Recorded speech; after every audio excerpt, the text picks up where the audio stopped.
very much. I will not say anything about myself because it's a pretty nasty topic anyway. But I'd like to say this, that I believe the time is something like 5 minutes to 9, so therefore we will start this meeting with a 5 minutes prayer for world peace and enlightenment.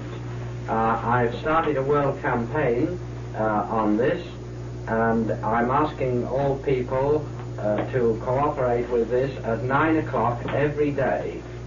Now, the type of prayer we will use tonight is Keith Robertson will read one of the 12 blessings from the book, the New Age Bible, which was given through me as a channel by Jesus.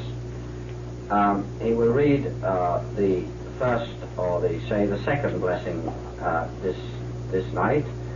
And during this time, should you wish, would you be kind enough to visualize a white light leaving yourself, straightforward visualization, white light leaving yourself, and then detach yourself from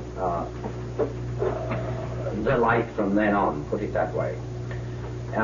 We hope to perform a campaign, world campaign, in this respect, so that every hour of the day and night for 24 hours, someone somewhere in the world is spending 5 minutes sending out prayer in their own way, whatever way they choose, for world peace and enlightenment.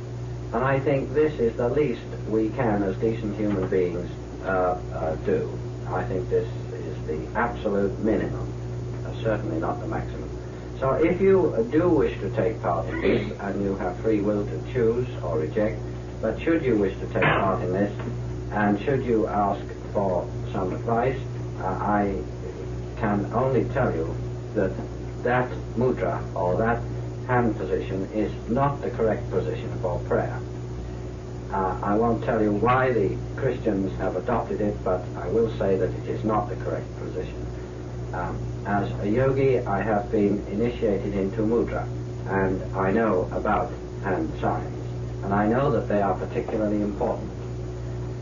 You can make a man live with hand signs, you can kill him with hand signs. They are as important as that, the difference between life and death.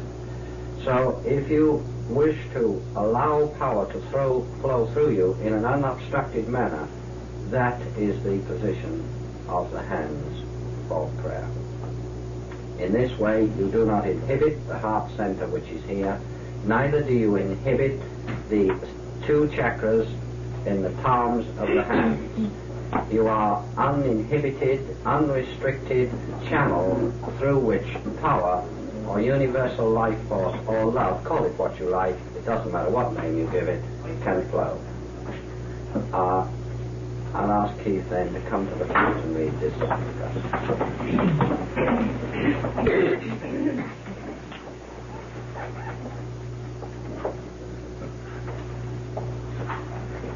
The Master Jesus.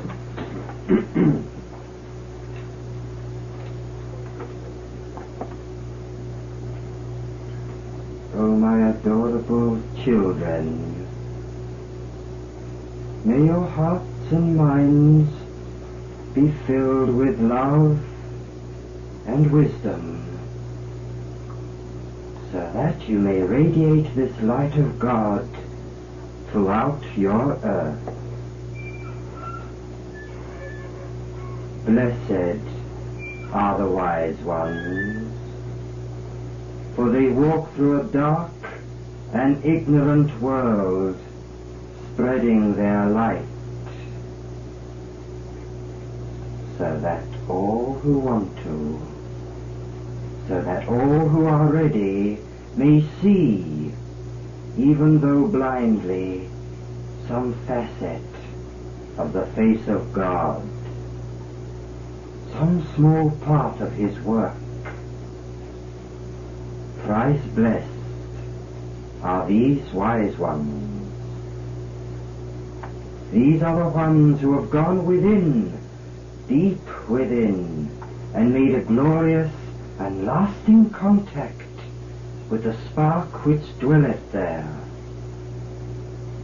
The self-same spark which came from the heart of the mighty Logos. from the heart of He and it which fashioned even the Logos. Thrice blessed are the wise ones in the now and by now. Yet what bliss they sacrificed for man, these ones have found peace and have turned away from it to give its very essence, its very core, to searching, groping, unpeaceful man. These are the great ones, and without these this world could not endure. Thrice blessed are the searchers who have found and left and given of their very heart to man, so that he may see, and seeing know, and knowing act, and acting become that which he should be. So endeth the second blessing. O adorable children, children of God, walk bravely forward to your salvation. Look neither to one side nor the other, but straight ahead into the very face of God, and contact this mighty light, so that it may shine upon you, so that it may impregnate you forever. Be this now, by now. Adorable ones, little children, I am here with you. I will lead you into this state, if you will but hold out your hand to me. Adorable ones, go with God.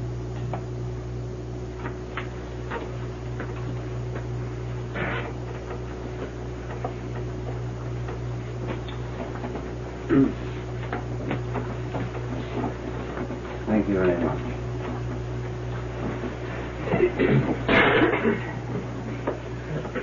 Now, this evening I'm going to talk about a little more fully about the third satellite. By the third satellite I do not refer to these tin cans sent up by the Russian government. Neither do I refer to the tin cans which you people have paid for, although you didn't have much say in the matter, or the 50 ball bearings that you people have paid for, although you had no say in the matter, sent up by the American government. I refer to a satellite which is a wonderful spacecraft, and a satellite which is not always in orbit of this Earth, but does come in occasionally for a very definite reason. Now, first of all, I referred to it as the third satellite. Well, it is the third satellite. There are two satellites in continuous orbit of this Earth. They are there for 24 hours a day, day in and day out, month in and month out, year in and year out. And the American government, like the British government and the Russian government and every other government on Earth who has radar systems, knows of the existence of these two man-made satellites which have been orbiting this Earth for some years. Brave people like Major Donald Keogh, late of Air Force Intelligence, comes forward quite definitely and openly and told the people of this country that he knew that the government knew of the existence of these two satellites. One of them orbits about 750 miles away from the surface of the Earth, and the other is about, I think it varies between about 2,500 miles away and a little less than that. This is classified information. It's information classified for some reason or another by the governments of the world, possibly because they do not wish to inform their electorate that there are greater people in this universe than they are. This may be a reason. I think that the reason is political, whatever it be. Being a man who is not interested at all in politics, save to see them as the foul things that they are, we let that ride. But whether the governments will admit this fact openly or not, they do know that these satellites are there. Now, I have been just as outspoken about these as Donald Keogh, certainly more outspoken about them than anyone else in England. I have spoken about these two satellites over the state-controlled radio of Britain on a national coverage, and not once has an Air Force official come along to me and denied the fact that these do exist. I think that too is a clever move on the part of the Royal Air Force, inasmuch as they do like a channel, strangely enough, through which certain information can be released.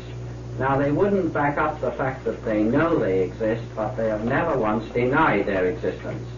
And for a person who has spoken to Britain in the straightforward manner in which I'll speak to you tonight, it's rather interesting that the Air Force have made no official denial of this. They've had every opportunity, but they have not done so. The two satellites are, we are informed, by people who belong to the planets from which they came, traveling classrooms. And it's a joke of us in London. We believe that if they are traveling classrooms and if there are pupils on these classrooms, that the pupils are told to observe the Earth very, very carefully, and they are told that after they have done this, that is what not to be like. That's our joke, and we don't expect even the space people to laugh at it. But possibly something like that goes on there. I know that from these satellites, metaphysical and astrophysical survey is carried on, and I know that as a result of this survey from the two satellites and the third satellite, every man on Earth is known. There's not a man or woman or child in this room tonight who is not known quite completely by people from other planets, people who are not very far away from this town tonight. You are known completely. These people know what you were in the last life and what you will be in the next. They know the whole import of your existence upon this earth and other earths upon which you will exist when you have passed the necessary initiations. Now, these dossiers are quite complete, and they will never be used in evidence against you in any way. They are not made up for any belligerent reason, but for a definite reason which sooner or later each one of you will know about. The third satellite, though, is a large object which was originally built on Mars, I don't know when, is manned by advanced metaphysicians, mainly from the planet Mars. It's under the control, strict control of a person who is living on the planet Mars, which is a very friendly planet. And this satellite varies its orbit. It is not always in orbit of this Earth. Sometimes it is out of orbit, and other times it is in orbit. It has a very, very definite function to perform. And the function is this. As I said last night, the space people can see this world as a world which needs very, very great help. Now, their hands are tied to a certain extent. There is a law, a basic law which governs all things, and that law makes this statement. And whether we like it or not makes no difference. The law still makes this statement despite our petty likes and our petty dislikes. The statement is this: action and reaction are opposite and equal. In other words, it is the law of karma. Jesus referred to it in a brilliant way when he said, "As you sow, so shall you reap." If you cast mildewed bread upon the waters, in many days mildewed bread will be returned to you, and not good bread.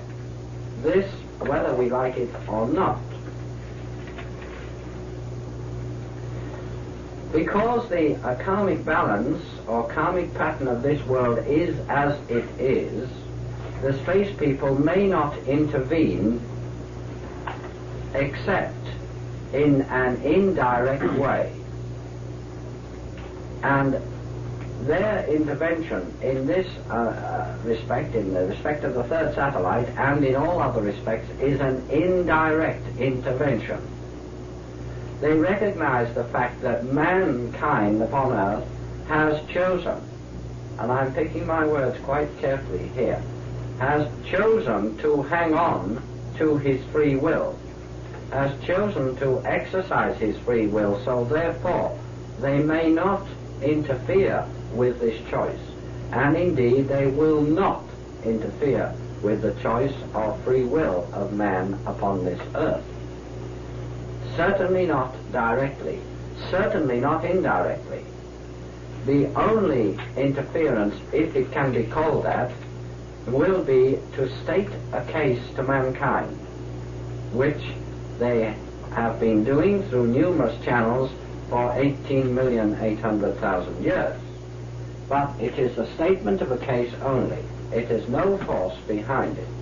Mankind can reject this case or accept it as he chooses. This pattern must be taken through the whole gamut.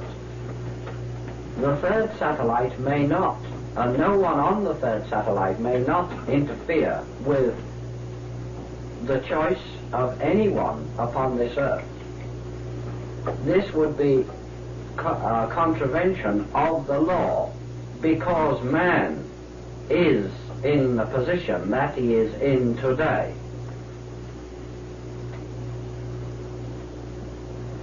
So therefore, the operators of the third satellite offer to mankind that which he needs. I said last night that they have a picture of mankind something like this. On the one hand, you have the great materialistic conspiracy, and conspiracy it is. Let me just illustrate in a few short words what I mean by that. I do not mean that if people have $20,000 in the bank, they're this, that, and the other wicked. Not that. But the materialistic conspiracy goes very much deeper than this. A great force exists, not actually on this earth, but in what we call the lower astral realms of this earth. And from this force, various pawns upon this earth are directed. Pawns like Hitler, Himmler, Mussolini, Napoleon, Stalin, and people like that were directed from this great center of black magic, great center of evil. In fact, the black magician who arranged the murder of Jesus years before he came to this planet, is still alive on this earth in a physical body. I don't think there is a book written on earth that you will find that in except Cosmic Voice, but you can take it from me, it is true. Brilliant minds the like of which the ordinary man cannot conceive of, are directing the policy of this earth. And people and governments are but, no, not all people, some people and some governments are but pawns in their hands. And you get a weak man like Hitler, and he can be used as a pawn to commit the foul atrocities that Hitler was either directly or indirectly responsible for.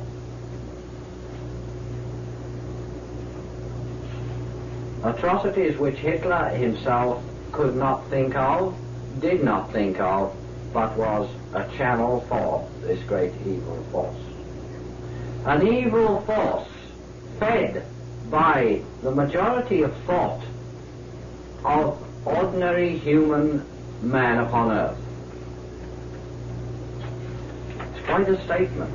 It's a terrible, terrible statement to make. Few people have ever made a worse one. And yet, it is a true one.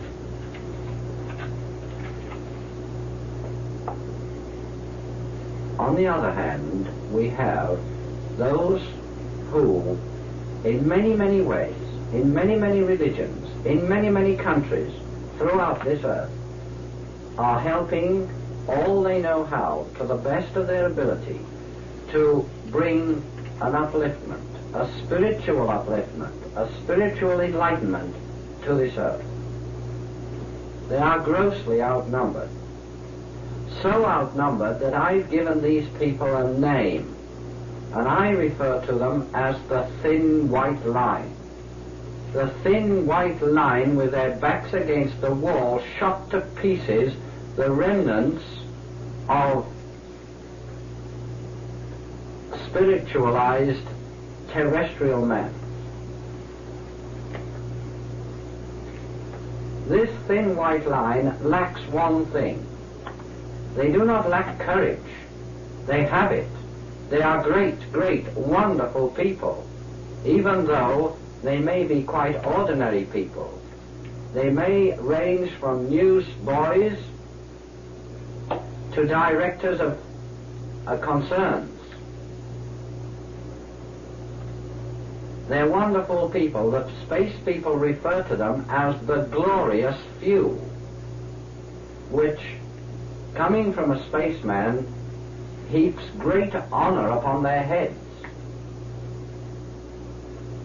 They're people who serve mankind in many, many ways throughout the world.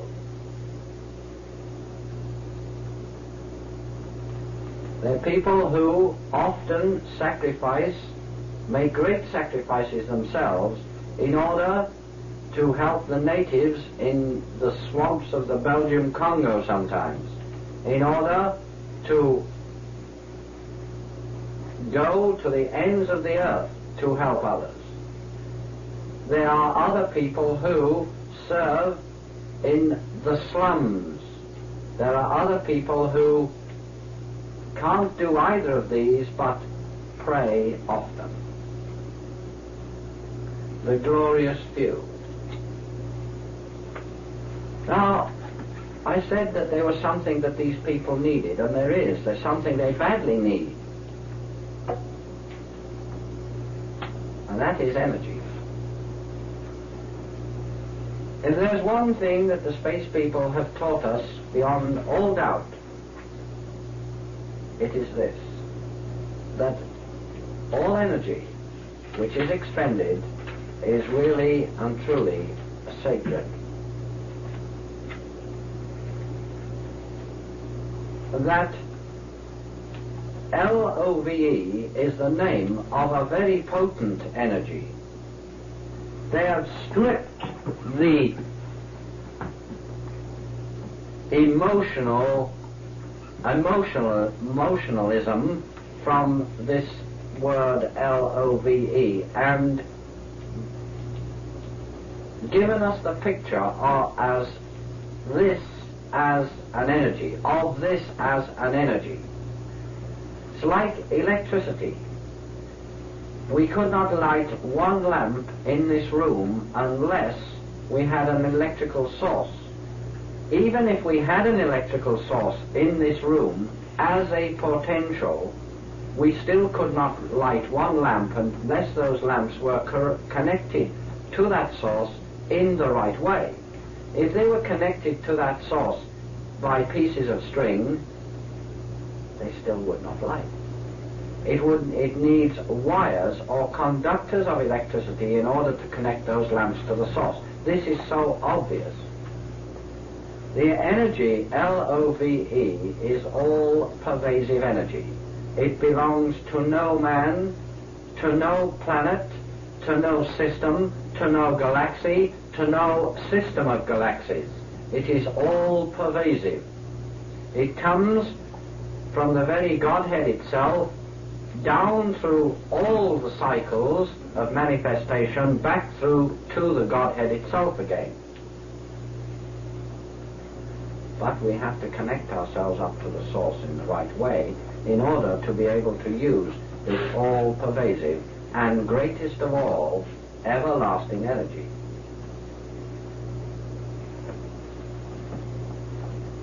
It's the energy which is radiated from the sun. And the space people know this. They know it to such an extent that they have gone out of their way to offer us, or the thin white line, a definite direct source of this energy. A source made readily available.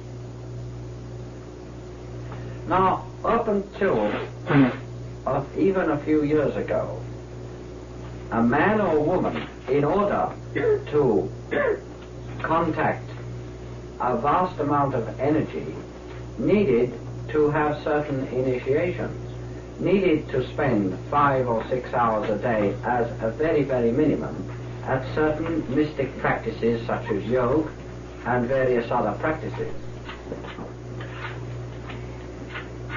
I will not say that man doesn't need to spend 5 hours a day at yoga now in order to contact vast energies, but I will say that when the third satellite is in orbit of this Earth, energies are more readily available to those people who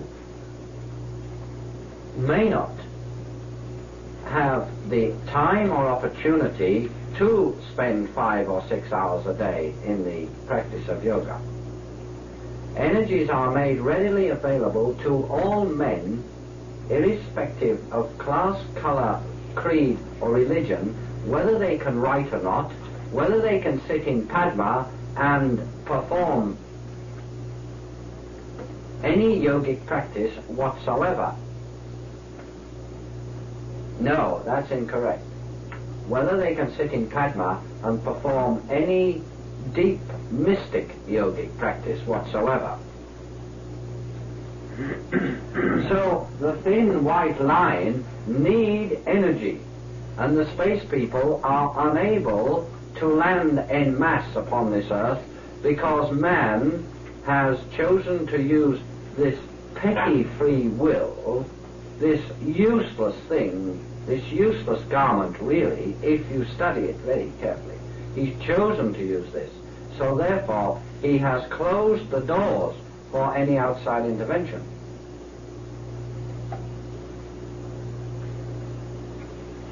Just as surely as if our dear hostess tonight had closed the doors against us, we could not be here. We have closed the doors of this Earth of ours against direct intervention. Number one, by our karmic pattern, but number two, mainly because of our choice to govern ourselves by using this so-called free will.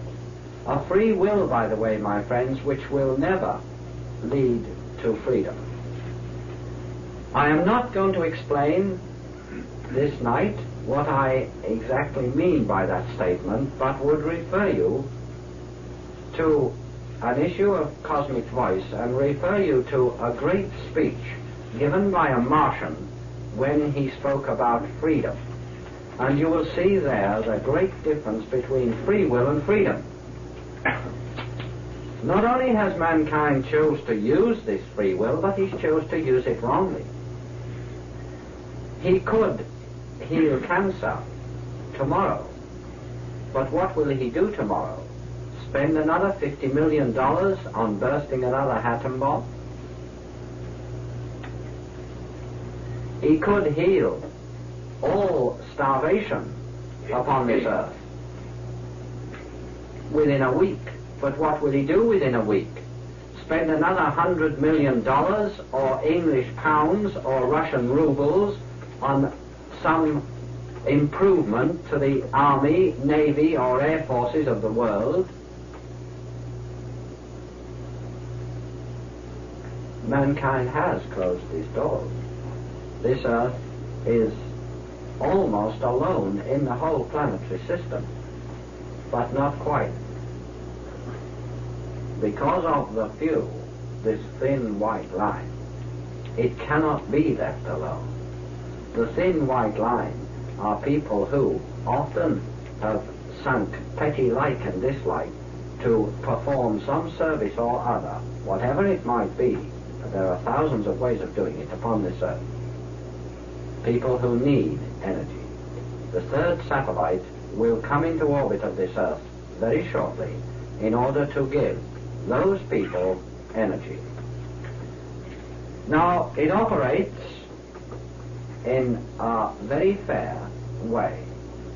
The people upon the third satellite do not differentiate between an American and a Russian, an American and a red Chinese, providing both of these people are in some way doing a spiritual task. They will not differentiate between an Englishman and an Eskimo, providing those two people are doing in some way a spiritual task. And by a spiritual task I mean this: a task done in the right motive. And there is only one motive, and the motive is this: a task performed in service to others. In service to others if that task cooperates with the law. It would not be a spiritual task if someone believes that if he killed 40 people, he could save 41. This would not be a spiritual task. A spiritual task is that done in selfless service to others, providing the law is cooperated with, and the law makes several quite definite statements. Krishna, Buddha, and Jesus agreed upon all points, and they most certainly agreed upon this: thou shalt harm no living thing. One of the commandments given to Moses was, thou shalt not kill, and whosoever does kill for any reason at all is wrong. Whether it be to defend his so-called country, to defend his so-called home, or to defend his so-called wife, or whether it be a wife to defend her so-called husband. Thou shalt not kill, or thou shalt harm no living thing, is one of the basic commandments of all religions, great religions upon this earth. And all thinkers know that there is little or no difference between mystic Hinduism, mystic Buddhism, and mystic Christianity. There were religions or statements of law given by three spacemen: Krishna, Buddha, and Jesus. Krishna came from Saturn, he was the greatest. Buddha and Jesus came from Venus. They were great masters, but not quite of the initiatory ability of Sri Krishna. And both of them, if ever you are privileged to gain communication with them, will tell you this beyond any doubt. And if they should deny this, then question the source of your information. So the third satellite then gives to you great energy, as much energy as you can possibly use.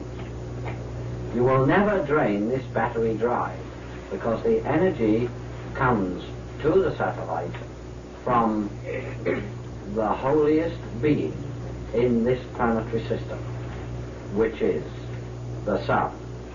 I said the holiest being.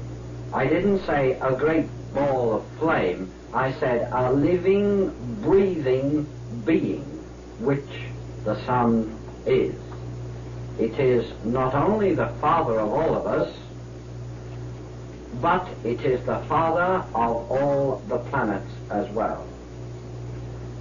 In case you get the word father wrong, do not think I say that the sun is God or the absolute. It is not. The absolute is that which contains all things, good, bad, or indifferent.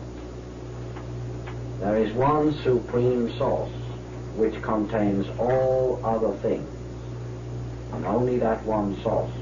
But the sun is the nearest thing to that supreme source in this solar system. And man upon this earth, physical man, mental man, and psychic man, but not spiritual man, the three lower aspects of man, is really only solidified sunlight. Take that into your meditations with you, and if you do ever meditate at all, that key can unlock the door of great, great mystery for you. Now, I'll try to give you a little idea. We have made some color slides of the drawings which were done by Robertson under my direction of the third satellite. First of all, might I say that when it is in orbit of this Earth, it is not visible and it cannot be tracked by radar. The way that they render invisibility is very simple. If I hold that up there, all people can see it. And what you see? You see the photons emitted by the electric light in this room, reflected from that material. These photons enter the lenses which you have in your head, called your eyes, impress themselves on the brain in a certain way, and you regard that as a book. If I cut off the streams of photons by turning off the lights, you do not see that book. But supposing I put the lights on, and instead of letting the photons bombard or letting the photons reflect from that book to you, supposing I was to turn those photons in a 360-degree arc through some magnetic field, I could hold that book up all night. You could use what arc lamps on it you like, and you would not see it. The third satellite is rendered invisible in this way, that the photons reflected from it are revolved around the force screen, which is completely surrounding the craft. It cannot be tracked by radar. Why? Well, a radar works in this way. Pulses of energy are sent out by an emitter or through a transmitting apparatus. These pulses of energy soar through space until they hit a certain object, and then they are reflected back and are received in a receiver, and on an oscilloscope screen you see a shadow of this object. The third satellite operators take the radar pulses into the force shield around the object so that they will not be reflected back on the oscilloscope screen. And there's a good reason for it. They don't just do it in order to show off their ability. They do it for a very good reason, and this is the reason. Some time ago, the Aetherist Society informed major military centers throughout the earth, in Russia just as well as we did in America, that radar operators should be extremely careful what they scanned in space. If radar operators scanned radioactive clouds for a long time, then it was possible that the radar operator could become contaminated by the radioactivity from the cloud. I don't suppose any of these military establishments took any notice. They certainly didn't make any officially thank the Aetherist Society for giving them this news. But strangely enough, since this time, we have heard of many, many sudden deaths of radar operators which were totally unexplained in the press. And I know 3 radar operators working on atomic experimentation who had a queer rash come on their bodies, a rash which is incurable by any known scientific means. It is the rash which sometimes denotes leukemia, which, as you know, is cancer of the blood caused by strontium-90 radiation. I believe many radar operators have died or been afflicted by incurable disease over this last few years. And I believe when the space people gave this warning, they gave it as a timely warning in order to preserve life. Because even though they may not agree with a militarist, they would still go out of their way to tell that man how he could protect his own life and protect his own body and so on from death or disease.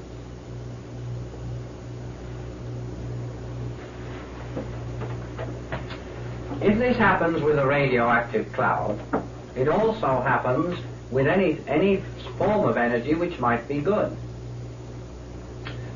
If the people in the 3rd satellite were to allow the radar pulses to return to Earth after bombarding the satellite, this allowance would interfere with the very, very delicate and subtle manipulations that they are carrying on from that satellite. I'll now show these color slides and tell you a wee bit more about the workings of this satellite. And I must ask our good lady there if she would mind very much just moving her chair.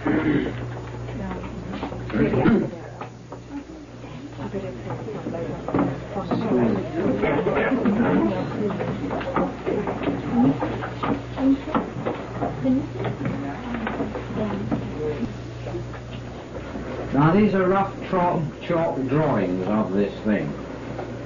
First of all, we have this huge egg-shaped satellite. It's shaped like an egg, which, by the way, is the most significant shape in the macrocosmic system. Strange to say that no birth, either on this or any other planet, can take place without this egg. If you know anything about basic biology on this Earth, you know that. If you know anything about advanced biology on other planets, you also know that. This is the ultimate shape in this system. And it's significant that the 3rd satellite should be rather egg-shaped. Now here we have, again, this egg. We have here a huge dome, and here a matrix.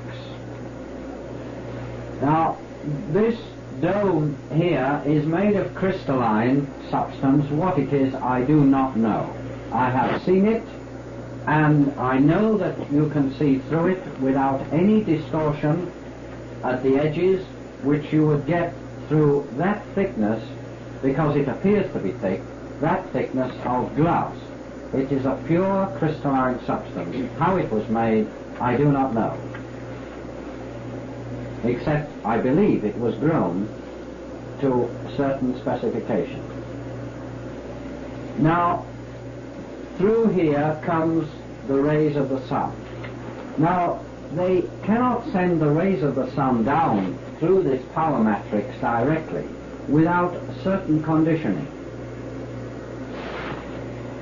They have an involved or evolved system of filters which cover that dome. Now, when we want to alter a light frequency, we take a colored glass and put in front of the light, and we alter the frequency to something we call blue or green or red, whatever color the glass may be. But these people do not need to do that. They simply charge that with an energy, and that energy alters the frequency of light which is allowed to enter through this dome.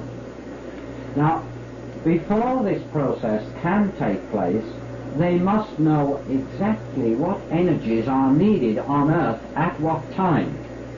That is why the complete dossier needs to be kept on individuals upon this Earth, to know what energies are needed so that they can provide them in this great power station.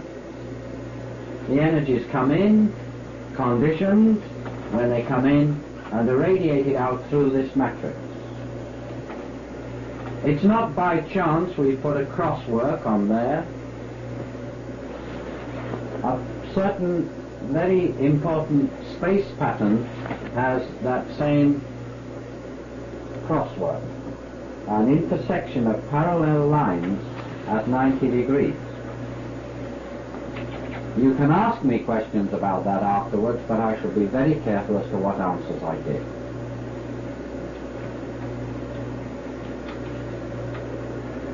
Here we have a more descriptive drawing, and I must be honest about this. Here's America down there receiving all that energy, proving that there's all these good people in America receiving it. When I speak in South Africa or Australia, it'll be Australia down there, so don't kid yourself.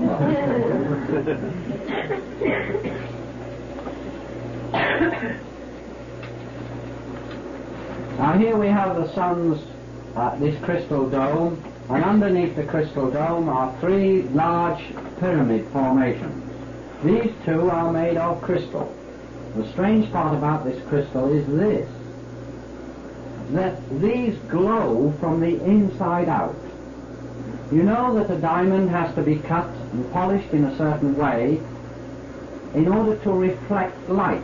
It reflects and refracts light, and it glows as blue and green and heliotrope and so on when it splits the light rays up which reflect upon it. But these don't operate like that at all. They seem to have an inner fire, and the inner fire comes from the inside out, unlike a diamond, our diamond upon Earth, which purely and simply reflects light. If you turned off all the lights, these crystals would still glow with this tremendous vibrant fire. They are about, I think, about 7 foot tall.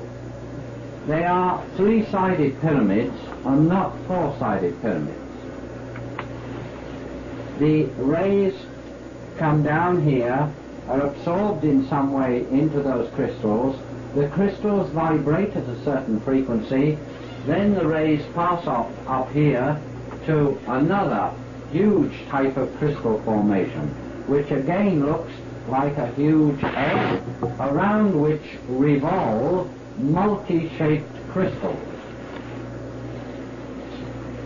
The strange part about this thing is that it is not supported in any way. It just hangs there.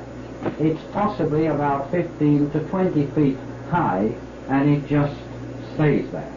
And I believe that if you fire a shell point blank at that thing, I don't think you'll move it a fraction of an inch.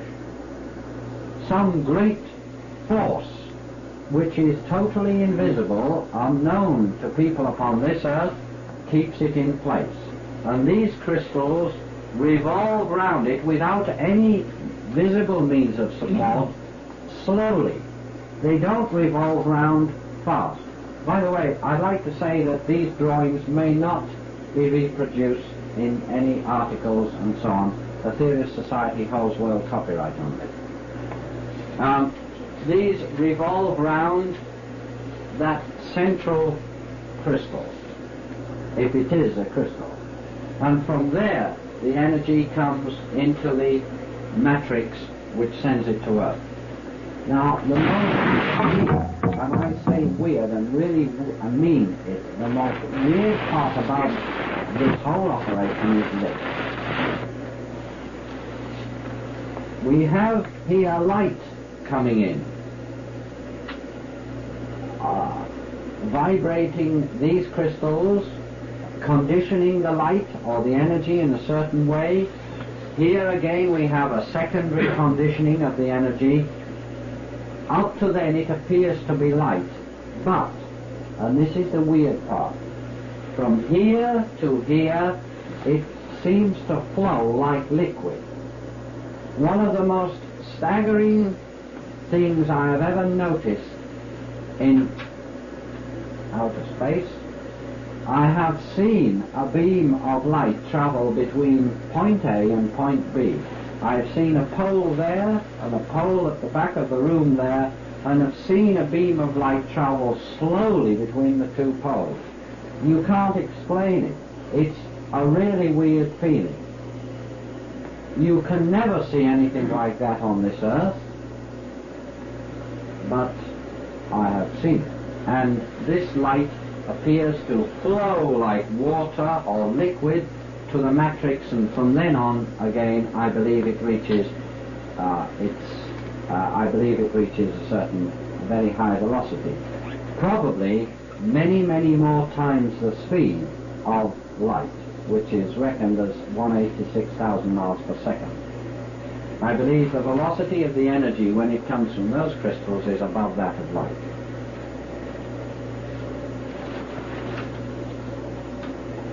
Here we have a drawing of an individual who may be 7 foot tall in comparison with these pyramids, and you have this massive colour. And all this, by the way, is contained in one small part of this satellite, and it's massive. It's not small. The whole thing is big.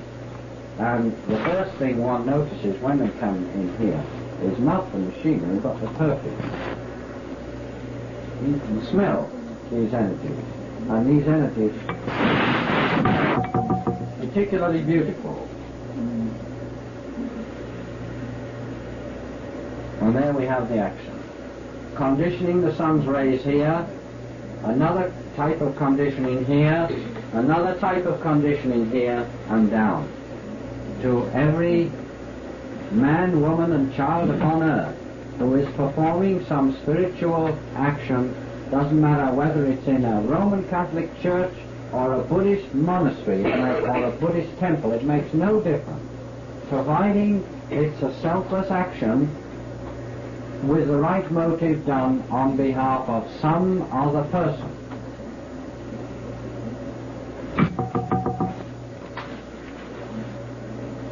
That's all we've got, I think. That's all the drawings. That's all the drawings we did. Well, that gives you some very small idea of this particular satellite and how the energies are used. Now, I said that this satellite would be in orbit of this Earth, and I most certainly intend to give you the dates. Some of you who were there last night have the dates, but I would ask you to please be patient. Oh, all right, please. Please be patient while I give these dates out again. Before I do, I'd like to just say a word or two more about this importance. If you are engaged in any type of spiritual work at all, with selfless spiritual work with the right motive. Even if it is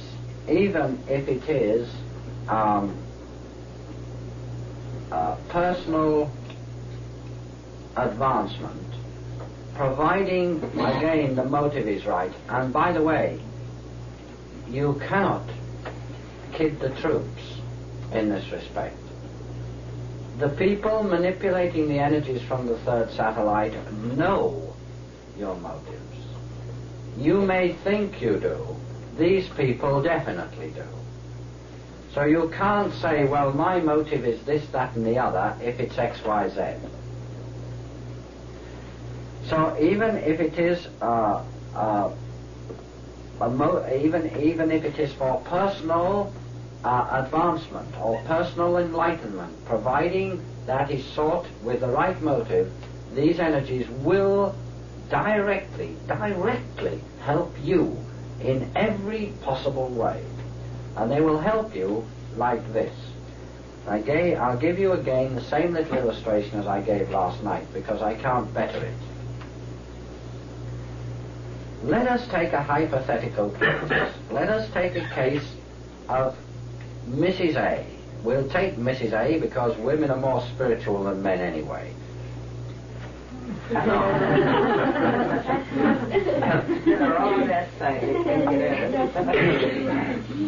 We'll take the case, for instance, of Mrs. or Mr. A. Call her Mrs. A. Now, Mrs. A has heard that her friend Mrs. B has had an accident and is in hospital. So what does she do? She may pray in her own way, whatever it is, she chooses what way to do it, may pray for her friend so that she gets better. She doesn't only pray, she does other things as well, like visits her in hospital, but one thing she does do is to pray and send out some power or love to her friend in hospital. And, don't make a noise there. By praying, Mrs. A releases a stream of energy towards her friend. Because after all, what is prayer? Prayer is a way to direct energy by thought, and one predetermines the way. When one says certain words, it means that one directs their mind in a certain channel. These words have a meaning of vibration. This vibration is then directed from Mrs. A to Mrs. B. It's simple to understand, and that is what prayer is, by the way. It's a science, is prayer. It's nothing airy-fairy. It's just as much a science as any other thing is a science. Now, Mrs. A releases, in 15 minutes prayer, shall we say, X units of energy in order to help Mrs. B in a normal time of the year. When the third satellite is in orbit, providing Mrs. A has clear, pure motives, she will not release X units of energy towards Mrs. B in order to help her, but she will release 3,000 X units of energy towards Mrs. B in order to help her. So all spiritual practices are enhanced 3,000 times during the time that this satellite is in orbit of the world.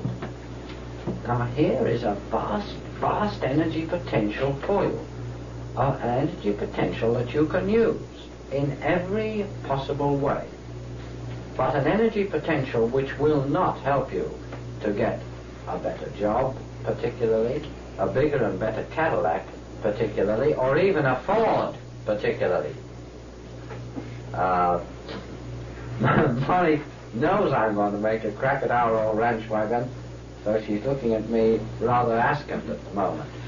I mean, if tuning in to the third satellite energies would help me to get a bigger and better car, that wouldn't be an old Ford ranch wagon out there. It would be a gold-plated, not even a Cadillac, a gold-plated Rolls-Royce, because I've done it plenty of times. No, but it will help you to help others in whatever way it is, or help you to advance yourself providing that advancement is brought about with the right motive. And normal spiritual advancement is sought after with the right motive. And I give you the dates.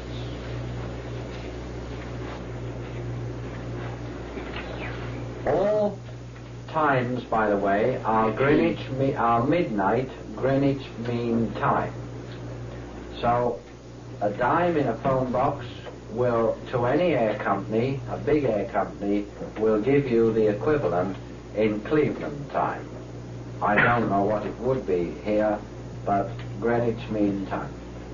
5 hours earlier, 7 p.m. here corresponds to well, that's it. That's it. Then a gentleman's already worked it out for us, so it will be 7 p.m. All times are 7 p.m. Standard time. If we use daylight time, it would be 8 p.m. Yeah, 7 p.m. standard time. If it's daylight time, it will be 8 p.m. Thank you very much. That saved me.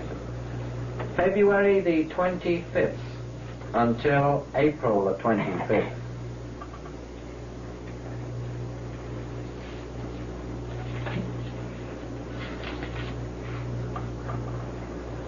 February the 25th until April the 25th.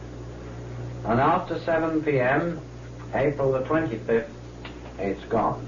And away off it goes. May go anywhere, but it's gone. Come back again, June the 5th, until August the 9th. June 5 until August the 9th. And away off it goes again. And it returns September the 30th to November the 30th. That's February 25 to April 25, the first one. Second is June 5 to August 9. Third is September 30 to November 30. If you haven't got these times and dates down, don't worry. You can get them afterwards from Keith Robertson or Monique Noppy. There will be only two. Please go out of our way to make sure you do get these dates and times. Now, during all those times, for 24 hours a day, because the space people don't sleep, for 24 hours a day, this satellite is there. And if you go about your practice, forget the fact that it's there if you like.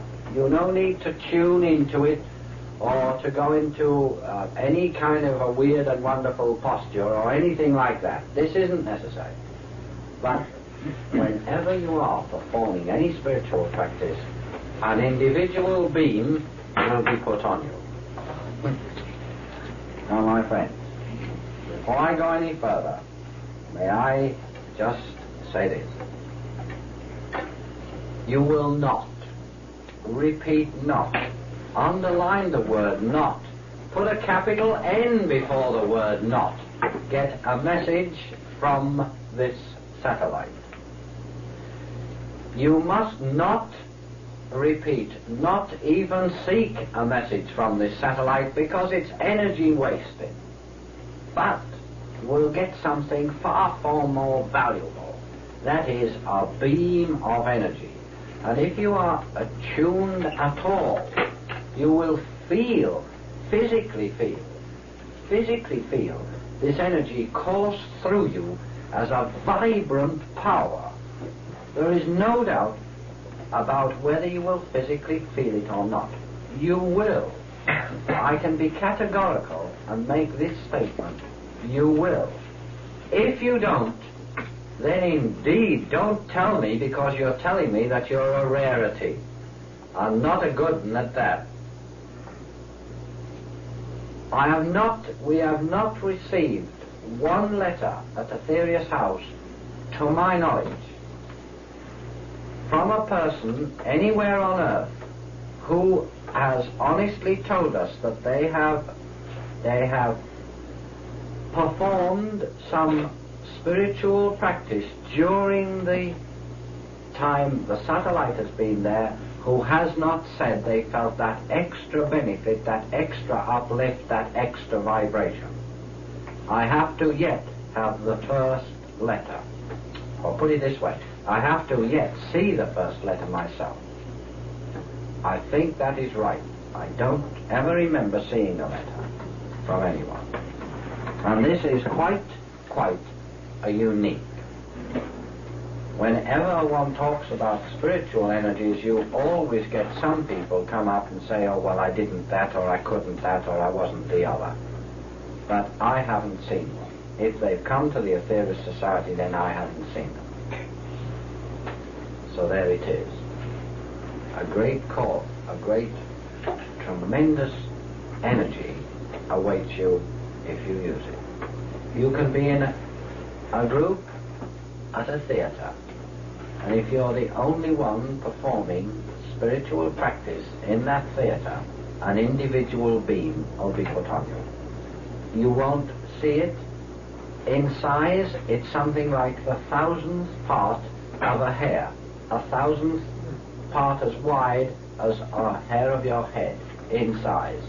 But it's there. It's powerful. It's extremely potent.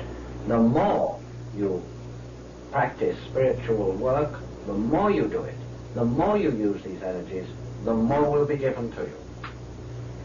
If any of you contemplate any great spiritual move, if you contemplate starting groups and things like that, then these are the dates to make such a start.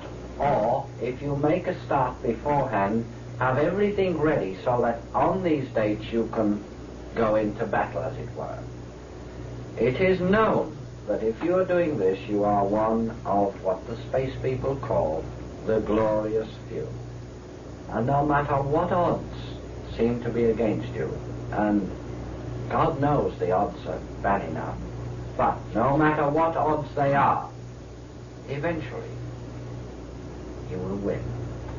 There is no doubt about this. Eventually, light will transmute darkness. There is no doubt about this. Whosoever thinks otherwise doesn't think deep enough, doesn't think long enough, doesn't know enough. If we keep on sending out this light, this energy, we will cause a great transmutation of the dark forces upon this earth. We will cause them to be transmuted so that they themselves can enter the realms of light. Instead of being against us, they will then be for us.